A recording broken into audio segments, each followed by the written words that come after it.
Так, урматтуу көрүүчүлөр, бүгүн Кара Суу базарында 1 килограмм кум шекердин баасы канча десе же? Ой эже 100 сом дейт. Неге бул чөө же дагы көтөрүлөбү? Эч ким билбейт экен кыскасы. Башкалардан сурайбыз. Шакер барбы? Şeker var yok sizde? 100 сом. Неге көтөрүлүп кетти ушундай? Firmalar götürüp almışlar. Firmalar? Понятно. Так, улайбыз.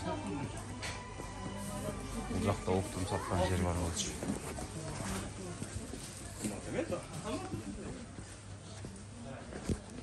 Şeker var mı? Kança şeker? 110? 1 kilogram mı bu? Niye kımbatlap ketken?